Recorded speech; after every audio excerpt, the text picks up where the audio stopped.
E aí, pessoal? Nós somos Ulpianos e estamos um pouco sumidos, eu sei. Mas cá estamos outra vez para falar sobre a Constituição de 88, como prometemos. E aí, como é que vocês estão?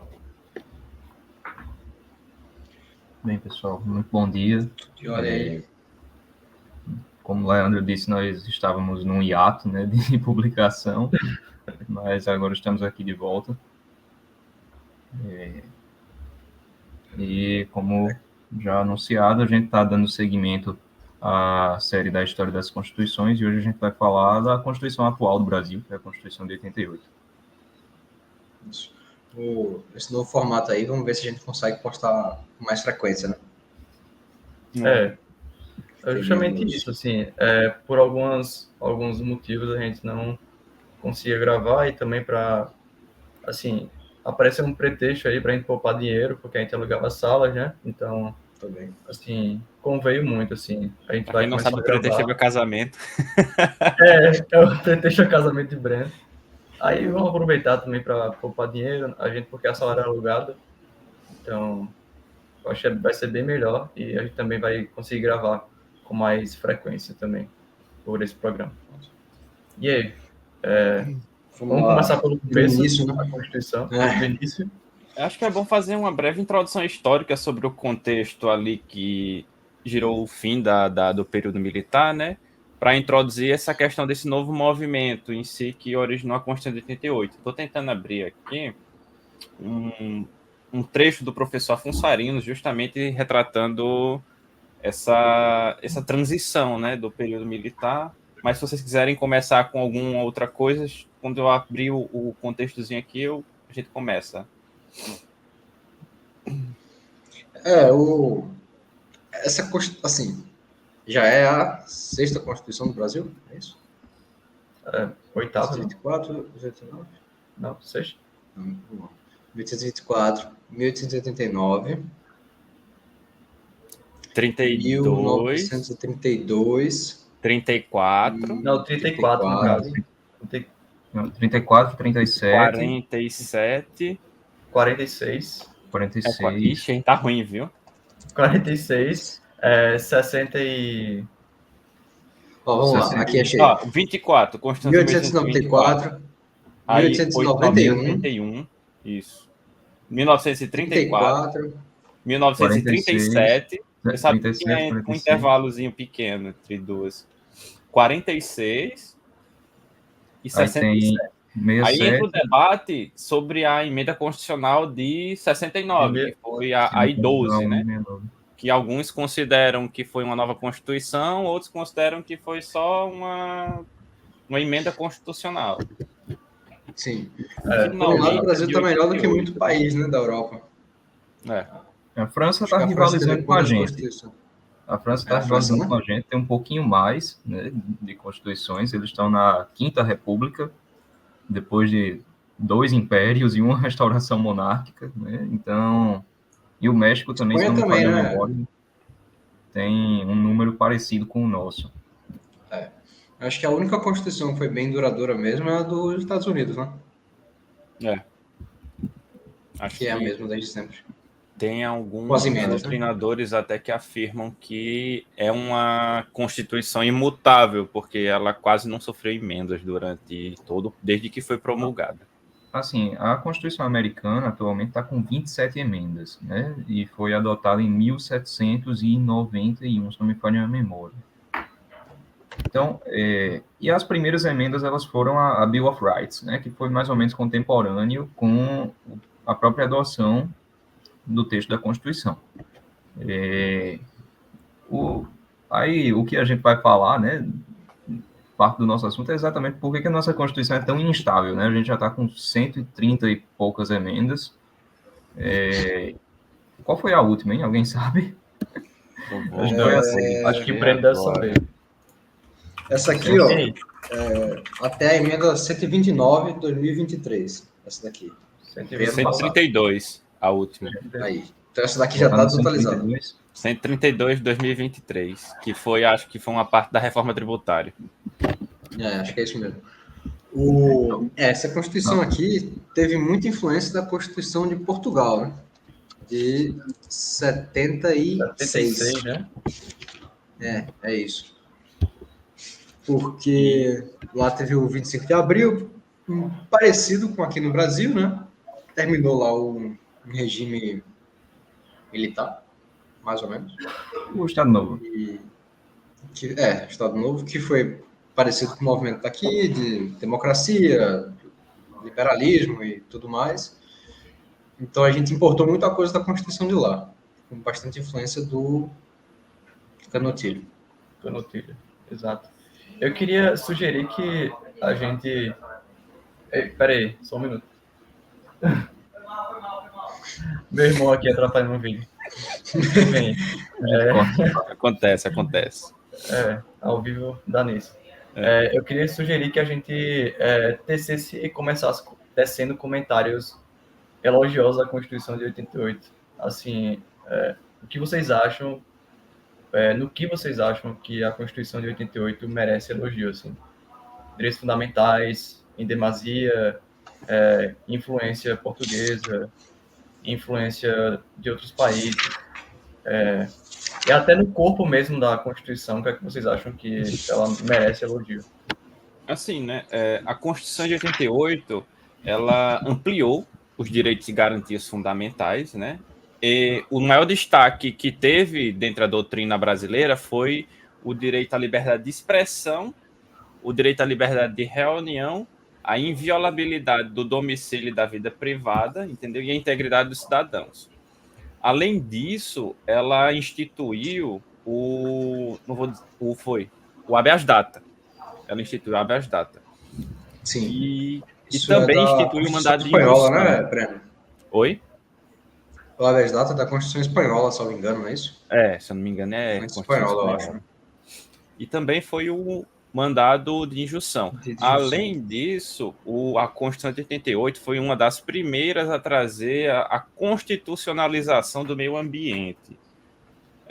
Também possibilitou a ação popular, entendeu? E instituiu expressamente o sistema de freios em contrapesos, né? A ação popular não já existia nas anteriores? Não, eu me lembro da gente ter comentado isso ano passado, da última vez. Talvez ela pudesse existir, mas não como acredito como remédio autônomo.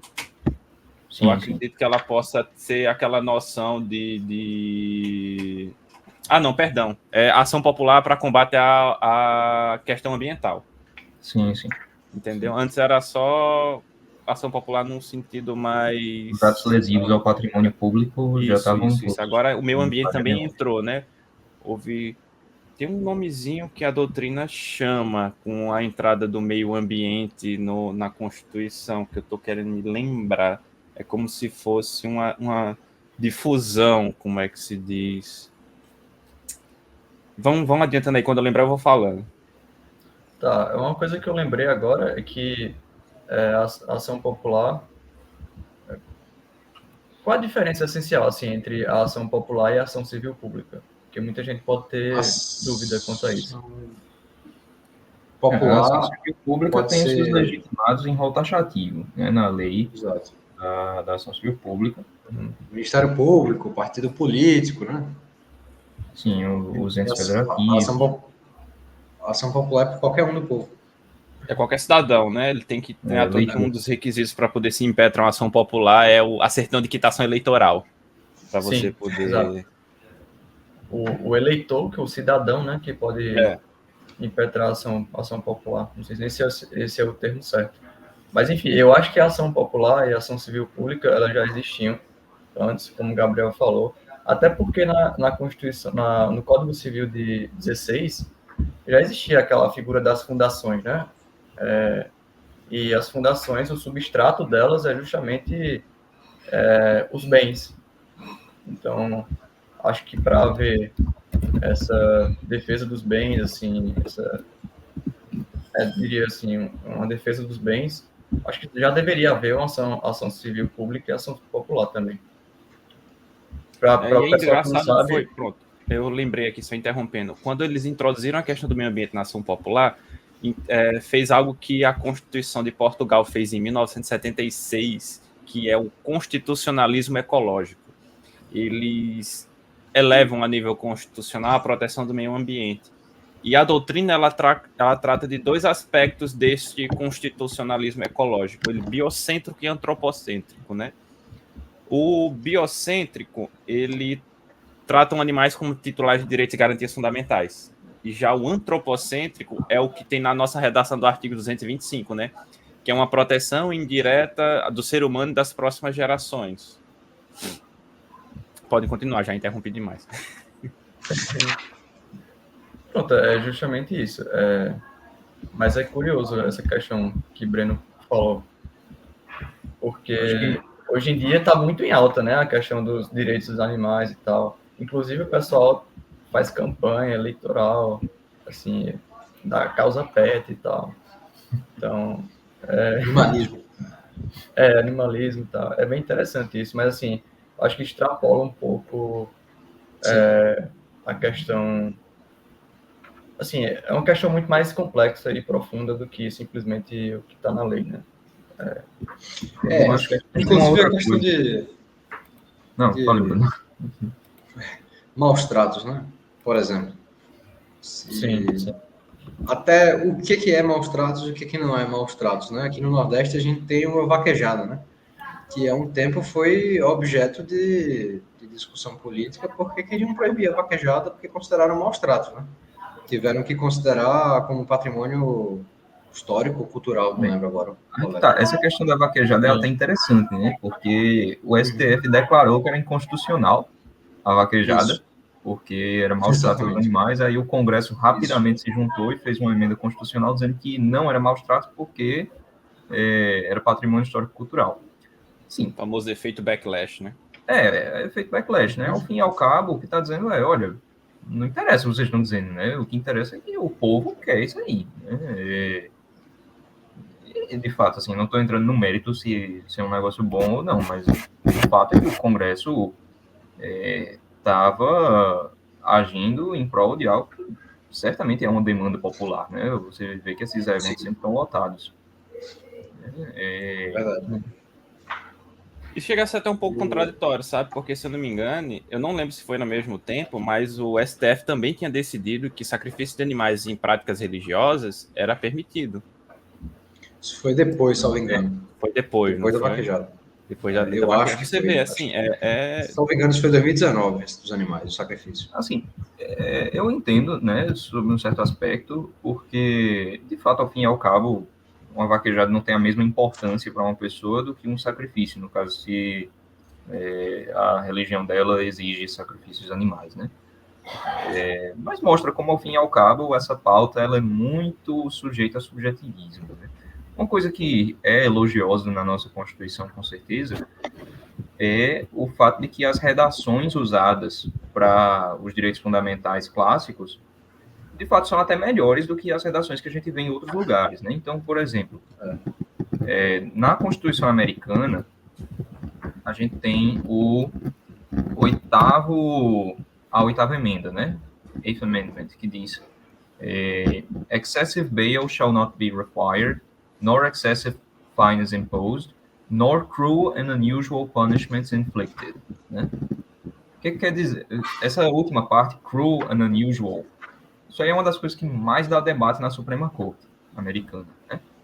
Isso por quê? Porque, bem, essa emenda ela é de 1791, contemporânea à adoção da Constituição, praticamente, né? Quando o Constituinte diz cruel and unusual, ele está se referindo àquilo que em 1791 as pessoas consideravam cruel e incomum, né? Aí tem o grande debate entre o pessoal que é originalista e o pessoal que como é que eu posso dizer, living constitution, né? O pessoal que defende a living constitution, que a gente diria uma interpretação progressiva, né? Se a ideia de cruel e incomum seria o que hoje a gente considera cruel e incomum ou o que as pessoas em 1791 consideravam cruel e incomum, né? Enquanto aqui foram até usadas palavras mais específicas, né? Então, e também tem a questão de que cruel and unusual é uma expressão junta, Então, é cruel and unusual. Então, também tem essa questão, porque o legislador não usa palavras vãs, então lá eles também têm esse debate. Será que o que é proibido é só a punição que é cruel, só a punição que é incomum, ou só a punição que é os dois ao mesmo tempo? O Justice Scalia, que era juiz da Suprema Corte americana, né, que era originalista convicto, ele dizia que só o que pode ser considerado proibido pela Constituição são as punições que são ao mesmo tempo cruéis e incomuns, porque está usando and, não está usando or. Aqui, a Constituição, no inciso 16, ou 17, erro meu, usa um alternativo, né? Não haverá penas de morte, de caráter perpétuo, de trabalho forçado, de banimento, cruéis. O que é cruel para a gente hoje, em 1988, de 1988 para cá, o conceito do que é cruel não mudou tanto assim, né? Então, é algo que suscita bem menos debate. Aqui a discussão do original é uma discussão que não faz tanto sentido assim. Artigo 5º também, Gabriel, inciso 3º, ninguém será submetido a tortura nem a tratamento desumano ou degradante. Sim, também. Isso é curioso também na Constituição. Uma forma de redação mais específica, né? E ela vai se retrocitando, sei lá, ela vai se encaixando, né, os artigos. Um repete o que o outro disse, né? Sim, exatamente. O uso de redações mais específicas e mais exaurientes, ele tem o seu lado bom e o seu lado ruim, né? Então, o lado bom é que evita muitas discussões que, por exemplo, nos Estados Unidos existem, que são muito divisíveis na jurisprudência. O lado ruim é que o constituinte às vezes se empolga, escreve demais, aí termina criando outros problemas, né? Depois. Isso. Sim. Mas o bom é que uma norma acaba complementando a outra, né, também. Puxando o gancho também para o que Gabriel tem falado, qual vocês acham que é o melhor método de interpretação da Constituição de 88? Claro que tem o método gramatical e tal, e tem que passar por todos aqueles métodos, mas assim... Assim, o que eu venho gostando muito é o do... O que eu pelo menos acho interessante, né? É o do Conrad Hess, se eu não me engano. Que ele é o inverso do método do Theodore Wilm, que é o tópico problemático, né? Hermenêutico concretizador. Onde ele parte da norma, vai até o caso concreto, faz um ciclo hermenêutico de idas e vindas, e tenta adequar aquela norma ao caso concreto. Já o método de Theodore Wilm, que é o tópico problemático, você parte do problema até a norma. Então, você vê o problema e tenta ver como se encaixa a norma naquele problema.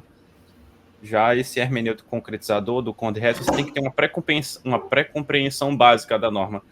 O que, pelo menos, posso estar até errado, mas o que eu enxergo é você tem que ter uma pré-interpretação histórica, gramatical daquela norma, e você vai tentar ver como ela se amolda ao caso concreto. Sim, eu acho que o problema dessa interpretação, da segunda interpretação, né, é que talvez o problema fique um pouco mais importante do que a própria norma. Isso aí a baliza do problema em si é o próprio problema, entendeu? Aí a pessoa parte para a norma. Acho que é meio complicado isso. Essa é a distinção que se faz, né, entre exegese e exegese. Exegese é tirar o sentido da norma, enquanto exegese é você botar o sentido que você quer na norma, né? O Scalia, ele discute muito isso. Eu estou lendo agora esse livro dele, Reading Law, leitura fantástica. Um livro só sobre interpretação, principalmente de textos legais, né? Ele não entra tanto na questão constitucional. Para entrar na questão constitucional, tem vários dissents dele que são muito bons também. Isso aí, a questão... O que o Justice Scalia defende é o textualismo, né? Você vai ler o texto dentro do contexto textual dele, né, do que as palavras significam no dado contexto, e com base no texto você vai tirar o que o texto quer dizer, ponto. Né? Então,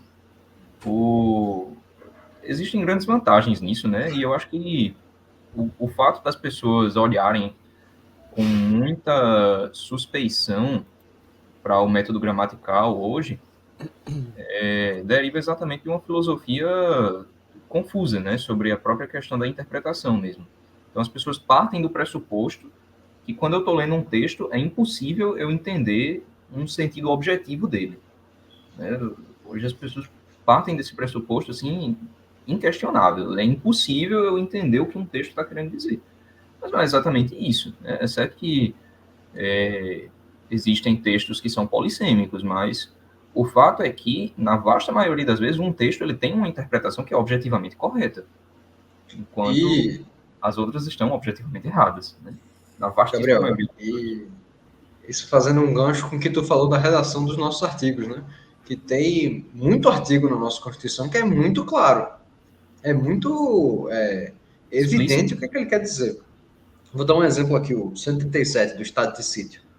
O presidente da República pode, ouvidos o Conselho da República e o Conselho de Defesa Nacional, solicitar ao Congresso Nacional autorização para decretar o estado de sítio nos casos de comoção grave de repercussão nacional, declaração no estado de guerra ou resposta à agressão armada estrangeira. É evidente que quem pode declarar o estado de sítio é quem? O presidente da República, ouvido o Conselho da República e o Conselho de Defesa Nacional, depois de solicitar ao Congresso Nacional. Ou seja, não me venha depois dizer que prefeito pode declarar estado de sítio, que governador pode declarar estado de sítio, que não é o caso. Aqui é muito específico. Para o estado de sítio, o presidente da República, ouvido o Conselho da República e o Congresso Nacional. Então, também não diz que o presidente tem que acatar o que o Conselho da República e o Conselho da Defesa Nacional estão dizendo. Só diz que tem que ouvir. Obrigatória consulta, isso. Né? A oitiva é obrigatória, mas não está dizendo a solicitação é o Congresso Nacional, né? Exatamente. Aí sim, solicitar ao Congresso Nacional autorização. Ou seja, o texto ele tem um sentido objetivo, que lendo você é capaz de dizer o que ele está querendo dizer. Sim. E também o direito parte da interpretação do homem médio, né? Então, assim, acho que o homem médio consegue interpretar isso aqui desse jeito que a gente dá. O carro pro meu irmão. Então, o homem médio, né? Isso aí é até uma questão interessante. O Justice Scalia, ele fala um pouco disso, quando vai falar dos cânones de interpretação. Quando você está lendo um texto jurídico, você sempre tem que partir do pressuposto que as palavras significam o que elas significam. Isso é óbvio. Em toda comunicação humana, você parte do pressuposto que a pessoa está usando palavras inteligíveis. Né? É uma coisa... Ele não inventou um significado dele. Um significado aleatório. Para mim, significa isso aqui. É até uma coisa que Aristóteles fala, né? Na metafísica. Se você parte do pressuposto que as palavras elas podem significar o oposto do que elas significam, que não tem um sentido objetivo da coisa, então não existe comunicação. Não existe comunicação, não existe inteligibilidade de nada, não existe linguagem. Então são resultados absurdos. E você chega num resultado absurdo porque o raciocínio está errado. Né? Então a gente sempre pressupõe que as palavras elas significam aquilo que elas significariam na média, né, para o homem médio, exceto quando a gente está falando de termos jurídicos, né? Aí, de fato, quando existem termos jurídicos, a gente tem que partir do pressuposto que está sendo usado num sentido jurídico para os juristas daquele momento. Né? Qual era o sentido dessa palavra no momento que a lei foi adotada no mundo jurídico? Então, tem até um caso muito interessante que é comentado pelo Scalia, de uma lei que veda a concessão de tais e tais benefícios no caso de um preso que escapou da custódia do Estado e não retornou em um dia. E aí, o caso concreto que estava sendo submetido à corte foi de uma pessoa que o próprio delegado de polícia tinha deixado sair. O delegado soltou o cara. Né? E aí a questão era, o fato do delegado ter soltado o cara e ele não ter voltado, a soltura era ilegal, de fato. Mas o fato do delegado ter soltado o cara está incluso em escapar, né? Para a gente, a vasta maioria das pessoas diria que não. Escapar é quando você foge do presídio, né? Mas aí ele demonstrou que, na época em que essa lei foi adotada, né, era uma lei, eu acho que do século XVIII, século XIX, os dicionários jurídicos da época incluíam, dentre os significados de escapar, o escape, inclusive, por obra da autoridade. Né? O sentido do escape era mais amplo naquela época do que é hoje.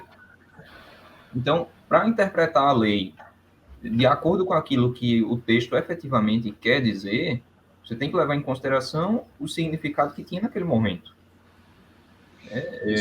A gente tem, acho que, uma facilidade maior quanto a isso, porque a nossa Constituição é recente, né? Exatamente. Então, muitas das pessoas que estavam lá na Constituinte ainda estão por aí. Tem muito político aí que ainda estava da Constituinte. Imael, Nelson Jobim. Acho que Lula estava também, não estava? Na Constituinte? Acho que estava. Pois é. Então, assim, eu acho que é muito mais fácil para a gente entender o sentido das normas, né? O sentido e outra coisa também, o contexto na qual a Constituição foi escrita, foi promulgada, né? Que aí, assim, sempre que tiver uma dúvida, na minha opinião, né? Se a Constituição ela é mais liberal ou autoritária, tem que ir para o lado liberal. Não tem jeito. O indúbio pro réu na Constituição vai ser sempre o caminho, porque é evidente que a Constituição tem um contexto totalmente liberador, né? Sei lá, garantidor, né? Garantidor saindo do regime militar. Essa é uma questão interessante, né? De fato, o contexto histórico do texto ele dá nortes para onde a gente vai levar a interpretação dele, né? Mas às vezes é complicado você partir disso, porque o contexto ele nunca pode contradizer o texto, né? Então, essa é uma cautela muito importante que a gente tem que ter quando a gente está falando de interpretação contextual, né? De contexto, de propósito, né? É o que o pessoal lá nos Estados Unidos chama purposivism, né? Você partir do propósito da norma para chegar em qual é o sentido que ela está querendo passar, né? Quando não é um propósito textual, a gente corre o risco de fazer o contexto superar o texto, né? Então, eu ainda não tenho opinião 100% formada sobre essas discussões, ainda estou lendo, ainda estou estudando, mas eu acho que é um debate muito interessante que a gente tem muito pouco no Brasil, né? Porque a gente já parte do pressuposto, não adianta você ler o texto mesmo, tem que ir por outras fontes, né? Termina sendo uma discussão muito negligenciada por aqui. Com relação à CF ainda, a gente pode ver que houve algumas alterações no âmbito do controle de constitucionalidade, né, que foram instituídas pela Constituição de 88. Dentro da própria CF, ela foi criada a ADC, né, que é a Ação Direta de Constitucionalidade, a ADO e a ADPF, que são... e também foi ampliado os legitimados da ADI, né, que antes eram só o Procurador-Geral da República. Agora foi ampliado lá, segundo o artigo, acho que é o 102 da Constituição, ampliou o rol de legitimados, né? E uma curiosidade sobre essa questão foi que a ADC ela entrou através da emenda constitucional de 2003, a emenda constitucional 3, perdão. E vocês chutam qual foi a primeira ação direta de constitucionalidade? Não faço ideia. Questionando se a emenda que botou a ADC era literalmente constitucional. A primeira ADC foi questionando a própria ADC. É engraçado, né? A ação direta de constitucionalidade, né? Porque é para confirmar que uma lei ela é constitucional, né? Eu acho que só tem no Brasil isso, né? Portugal não tem. É porque é um instrumento muito complexo, porque ela depende de um pré-requisito. Deixa eu achar aqui os requisitos na lei. Que é a controvérsia jurisprudencial. Controvérsia jurisprudencial, e não é no âmbito... Isso. A doutrina ela fala que não tem que ser no âmbito quantitativo, tem que ser no âmbito qualitativo, ou os dois, entendeu? O Tribunal Constitucional Português, ele não diz que a norma é constitucional, quando ela é questionada. Ele diz que ela não é inconstitucional. Cara, outro negócio que é Isso complicado também é quando a gente vai falar nesse sentido que a gente acha, eu pelo menos às vezes eu bugo minha cabeça, é quando a gente vai tratar da interpretação conforme e declaração de inconstitucionalidade sem redução de texto. Então, falando de controle de constitucionalidade, né, o Brasil ele adotou um modelo bem sui generis, como o Bruno falou, né, que é essa mistura dos conceitos do conceito americano de controle difuso e o conceito que Kelsen estruturou de controle concentrado. Sendo que o nosso entendimento do que é o controle de constitucionalidade americano é um pouco inexato, até porque entre os juristas americanos mesmo existem conceitos bem inexatos sobre isso, né? Existe um artigo excelente, muito interessante, de um advogado do Texas chamado Jonathan Mitchell, acho que é Jonathan F. Mitchell, que se chama The Writ of Erasure Fallacy.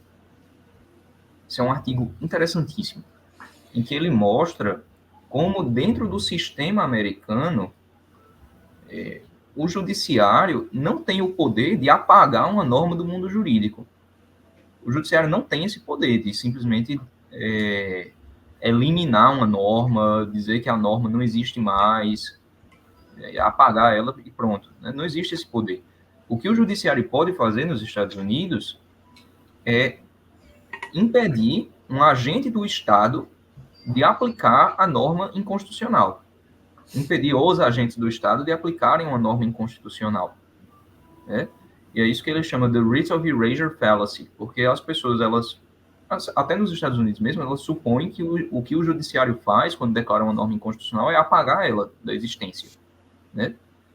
Mas não é isso que acontece. Né? O que ele está dizendo é que o judiciário simplesmente impede a norma de ser aplicada. E foi isso que o próprio Jonathan Mitchell explorou quando ele redigiu a lei do Texas, o Heartbeat Act, né?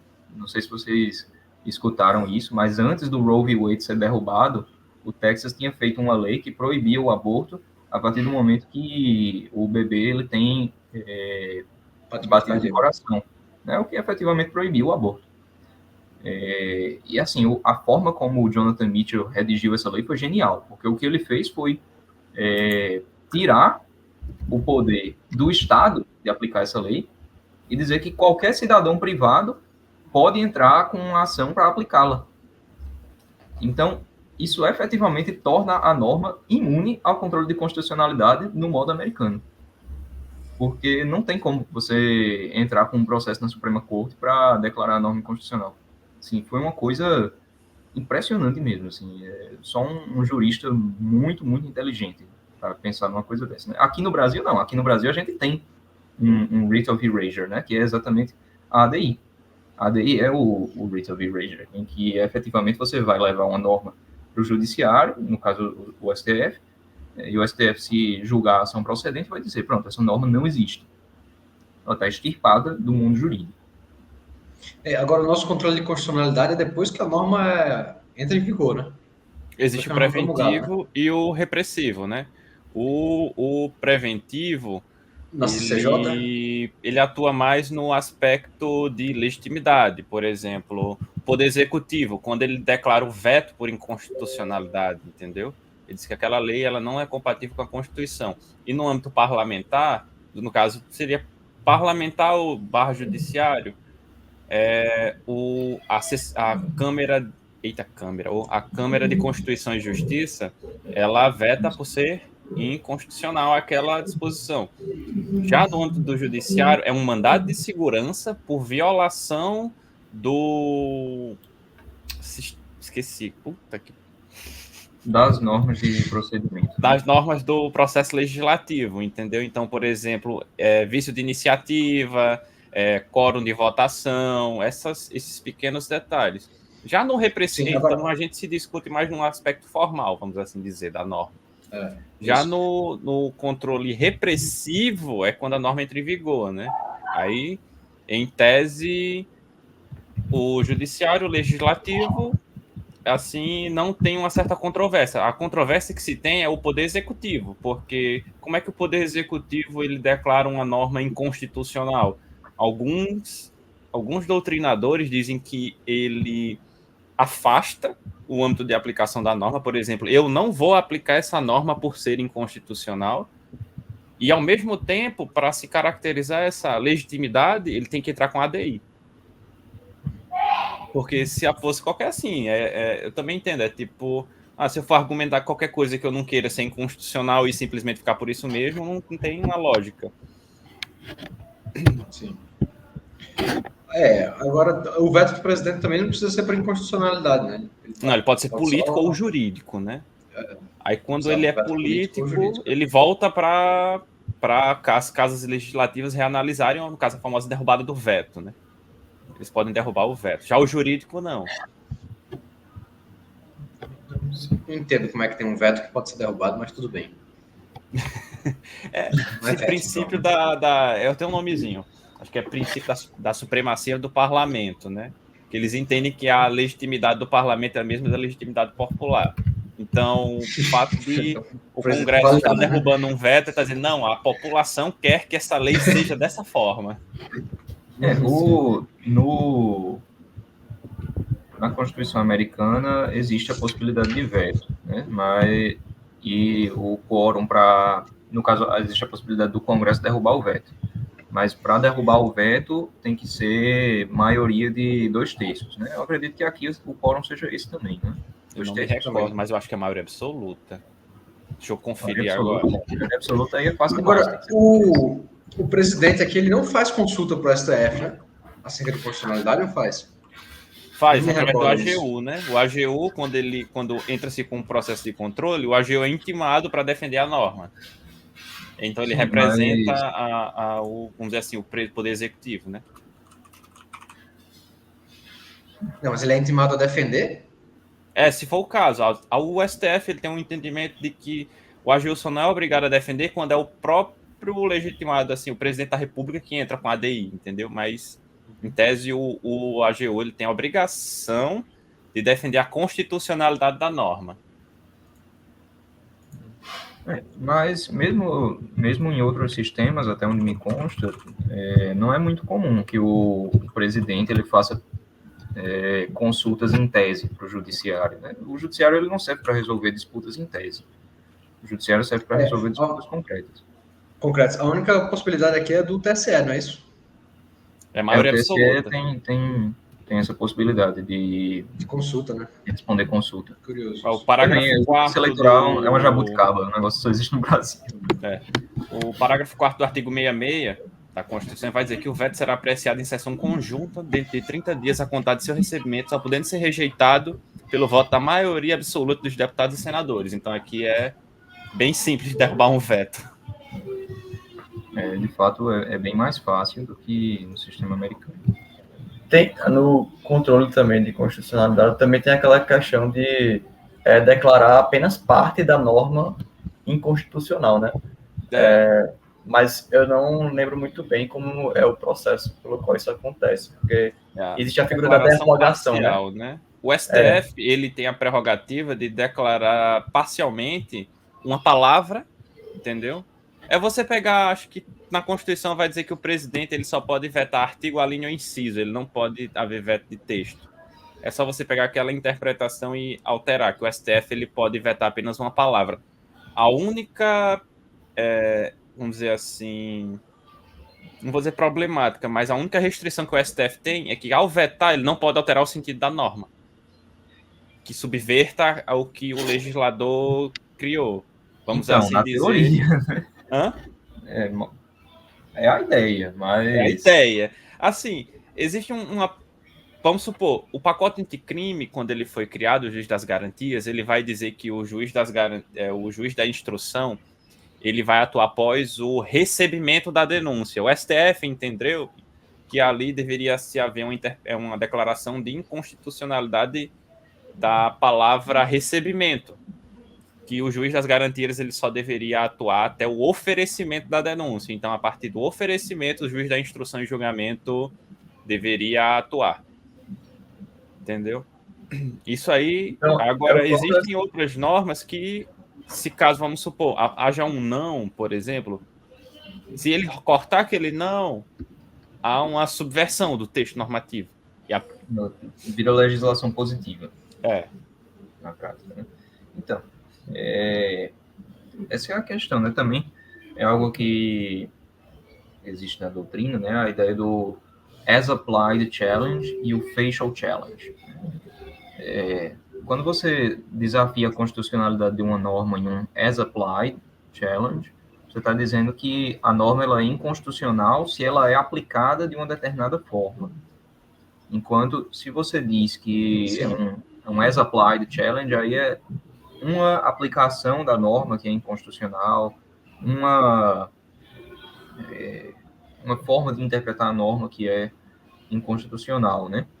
E isso entra até num dos cânones de interpretação, que é a presunção de validade das normas, né?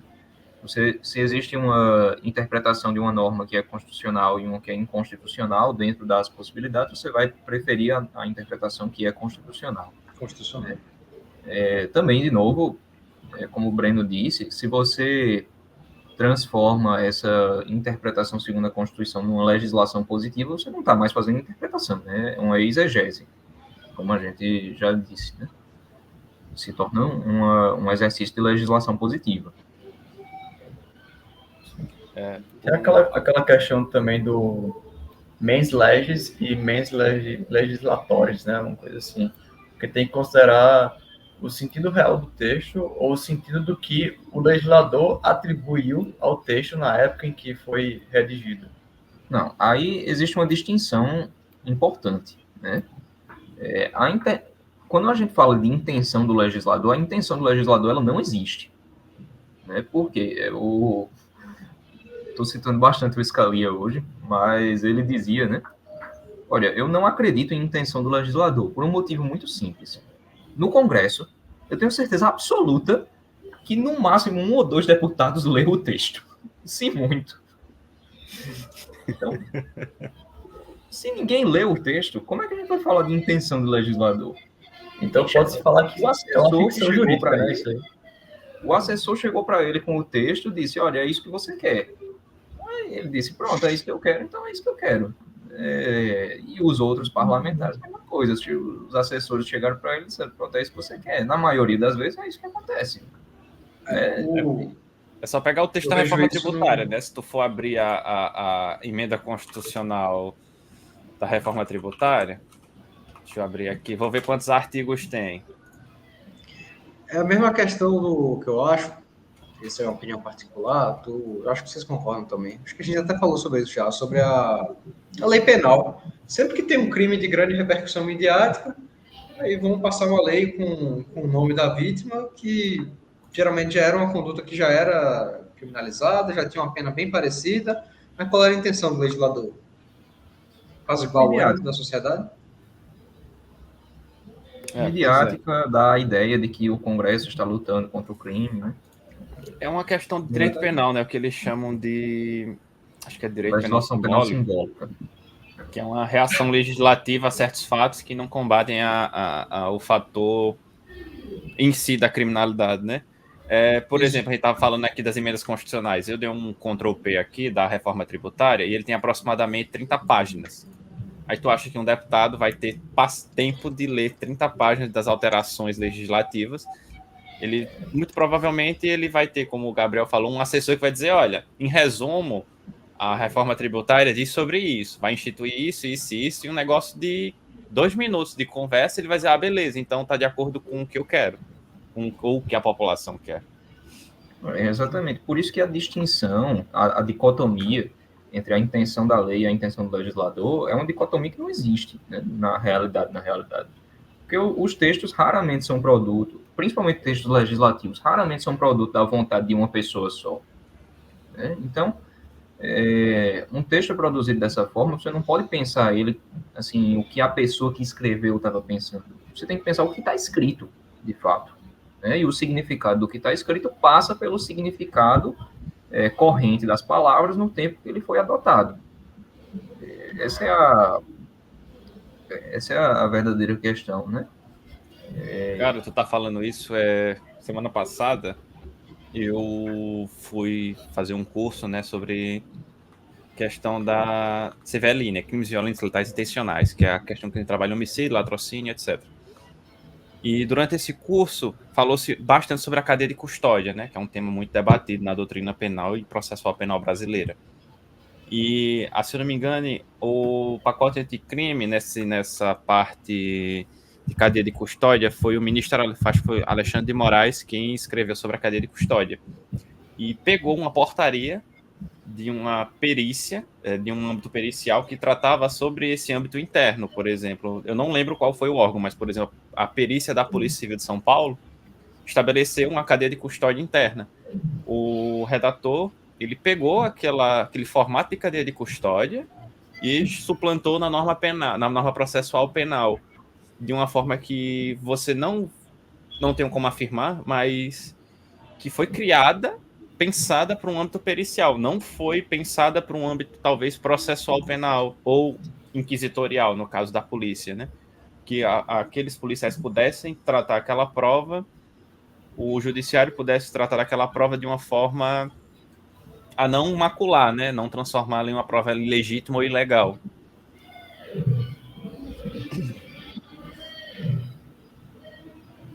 Tem um carro de som passando aí, né?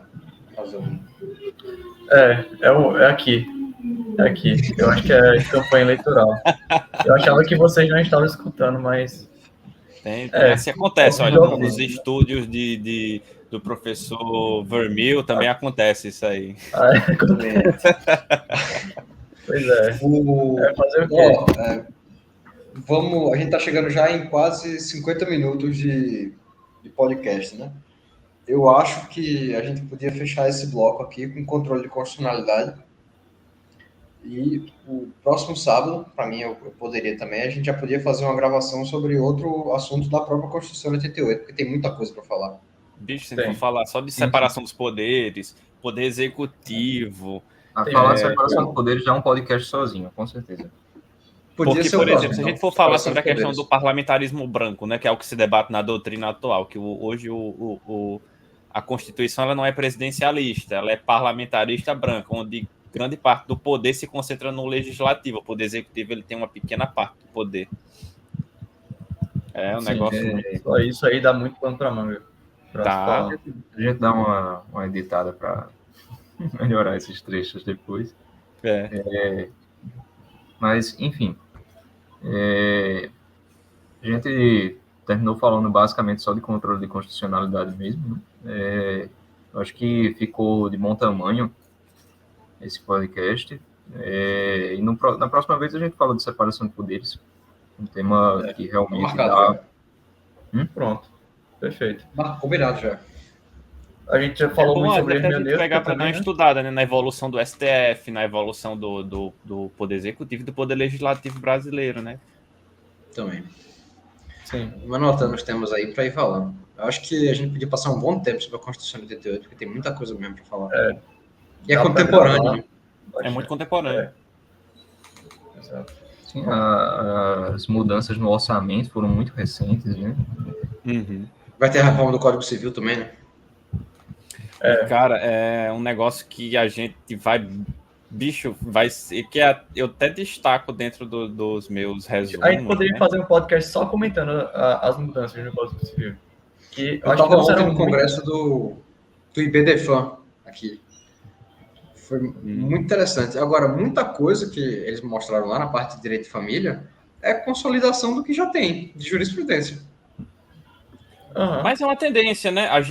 Foi um negócio que eu estava vendo. O novo CPC, quando eu estudei à época, há quase 10 anos atrás, ele já vinha algo muito misto entre...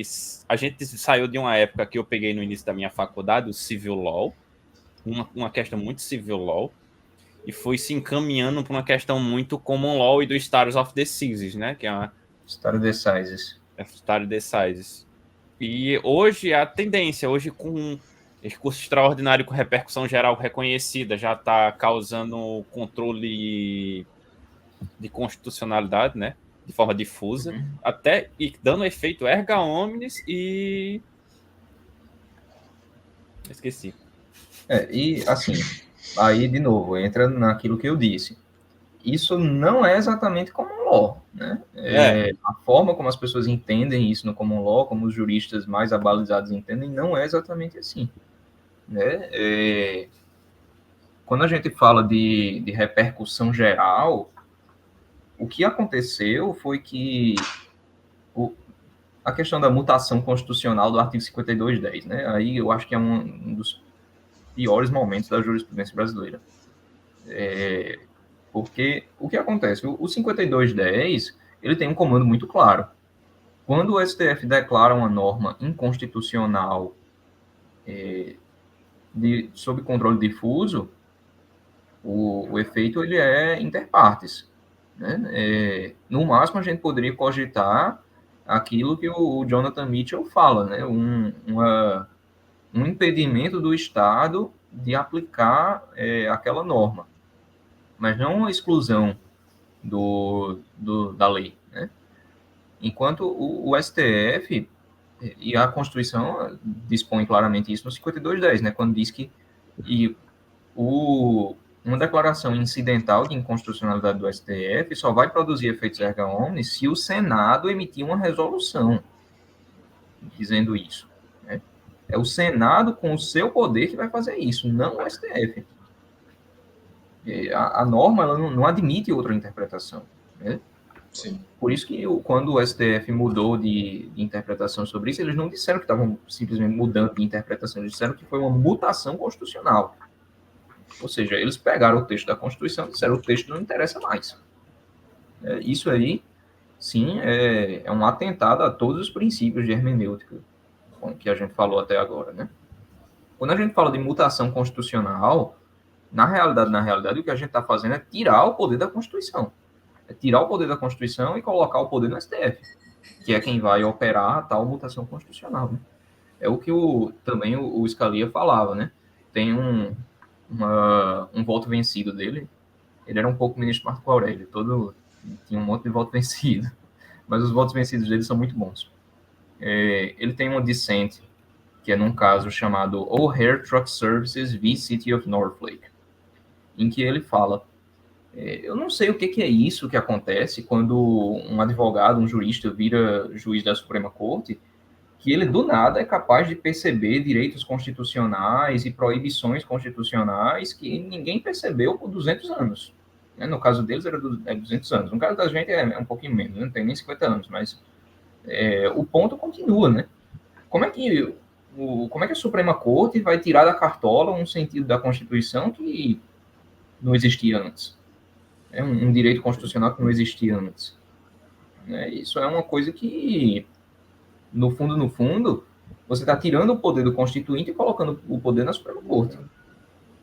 Se o texto ele não significa mais uma coisa só, que é o que a gente tem falado aqui agora, né, sobre a questão do textualismo. Se o texto ele não significa mais uma coisa só,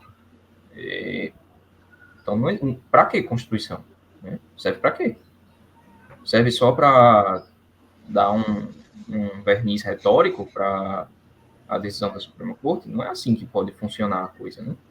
Por isso que a ideia de uma interpretação que é baseada só no texto, em cânones interpretativos aceitos, isso é uma coisa que tem muita racionalidade, né? E é uma coisa que ajuda muito na segurança jurídica até.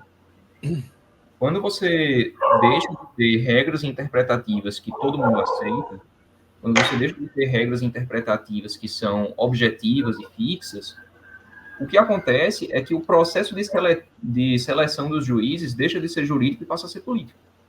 Porque o juiz deixa de ser um ator jurídico e passa a ser um ator político, né? Nesse livro aqui que eu já citei, do Scalia, ele vai detalhar as regras de interpretação que são usadas na common law, né? O que eles chamam os cânones de interpretação. São, deixa eu ver aqui, 70 cânones. 57 cânones. Aí, até os 70, ele vai refutar noções erradas. Não vai dar para ver direito. Acho que...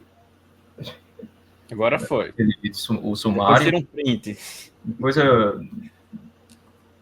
mando para vocês. Mas a ideia é, você tem aí essas 50 e poucas regras que são usadas nos livros de common law desde sempre, né? Então, o que acontece isso torna a legislação mais previsível. Isso torna o legislador mais responsável.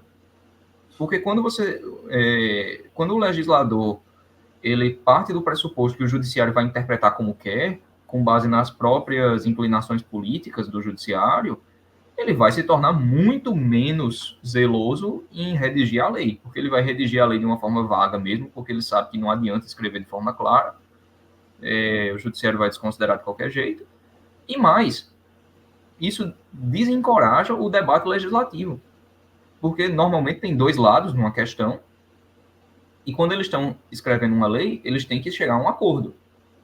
Mas quando você parte do pressuposto que o judiciário vai interpretar de acordo com as inclinações políticas da corte naquele momento, então isso desencoraja o debate, porque cada parte vai ficar, ok, eu vou escrever com um buraco aqui na lei, porque depois o judiciário vai interpretar do jeito que eu quero. Isso é uma coisa que tem consequências muito sérias para o processo legislativo, para a própria legitimidade da legislação. Né? Em até alguns países eu vejo que, assim, mudando um pouquinho, né? A eleição da Suprema Corte, né? A Suprema Corte, ela passa um tempo, os juízes da Suprema Corte, eles passam a média, acho que é 10 anos, acho que eu não lembro se é na Europa, na parte da Europa, eles passam 10 anos, que eles fazem justamente esse mandato, vamos assim dizer, que é para poder, quando os próximos juízes entrarem, haver eles chamam de ventilação, né, da jurisprudência. Não sei se isso é benéfico, né? Isso diante da nossa realidade, a gente não sabe, porque, por exemplo, a Suprema Corte americana, já que é um negócio mais próximo, eles têm um silêncio muito eloquente, né? Eles escolhem o que eles querem se pronunciar e se pronunciam raras vezes sobre muitos assuntos, só quando é algo assim que eles acham que é necessário que eles se pronunciem.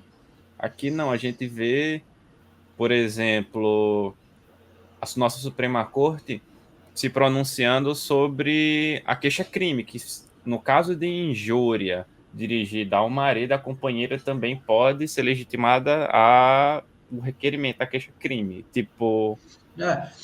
E é muito... recurso extraordinário mesmo, só atinge o STF. Isso é impensável com um caso... Pois é, muitos recursos que vão para a Suprema Corte. Juizado especial suba para... E mais, né? O fato de que nos Estados Unidos a Suprema Corte não é obrigada a te dar uma resposta é uma coisa que melhora muito a qualidade das decisões. Você sentar assim para ler um paradigma da Suprema Corte, vou até pegar aqui. Estou estudando agora esse precedente aqui, que é o Loper Bright v. Raimondo. Né? Eu até mencionei a outra vez. Foi um caso decidido agora esse ano. São 90 páginas de acórdão. A opinion of the court, que foi o Chief Justice Roberts que deu, os votos vista do Gorsuch e do Thomas, e o voto vencido da Jackson, da Ketanji Brown Jackson. Né? São votos muito bem escritos. Muito, muito bem escritos. Né? E que, de fato, refletem uma qualidade de prestação jurisdicional muito melhor. Exatamente porque eles não são obrigados a responder todo o processo que chega no gabinete. Tanta coisa, né? Você tem... Uma curadoria, né, do que é... Exatamente. Você tem direito... O que é que vale a pena você movimentar a Suprema Corte e o que é que não vale a pena, né? Exatamente. Você tem direito a um segundo grau, né? Esse segundo grau, ele vai revisar lá fatos e provas e pronto. E se você quiser entrar para a Suprema Corte, você vai entrar com um writ of certiorari, que pode ou não ser conhecido. Bem, aí É isso. isso facilita bastante o trabalho de uma Suprema Corte, né? Bem, enfim, Isso. a gente falou Vamos bastante hoje. encerrar. Vamos encerrar por aqui. Mas foi bom. E eu imaginava que a gente também não ia conseguir falar sobre tudo que a gente tem para falar, né? Então, Sim. esse aqui vai ficar sobre controle de constitucionalidade e outras coisas, né? Um E o pouquinho próximo a gente vai hermenêutica escolher também. um tema. Eu já anotei aqui os temas. Então, é isso aí. Separação dos Muito obrigado. poderes talvez seja o próximo tema. Vamos tentar, né, nos ater pelo menos a um tema e não sair em 200 Não, mas temas. é bom que é assim, que a gente bota um tópico e vai falando, fala um monte de coisa aí. Faz aquele brainstorm bem legal. Brainstorm, né? Bem, É pessoal, melhor sim. Então, vai encerrar deixar por Gabriel aqui. encerrar hoje aí. Encerra aí, Gabriel. Senhores, hoje a gente vai encerrar por aqui. Eu agradeço a presença do senhor ouvinte que acompanhou até aqui. Espero que tenha sido de proveito, né? Então é isso. Muito obrigado mais uma vez a todos que estão nos ouvindo. Espero que tenha sido útil. Por favor, deixem aqui as suas sugestões, seus comentários. Esse formato ficou melhor. A gente quer escutar de vocês, naturalmente, né? E mais uma vez, se a gente vai obrigado. falar alguma besteira, por favor, desconsidere. Estamos estudando ainda. Somos amadores, pessoal. Relevem um pouco. E a Até gente mais. vai Valeu, rapaziada. Até a próxima. gravar Tchau, mais tchau. frequente também. Valeu, tchau. Isso mesmo. Até mais.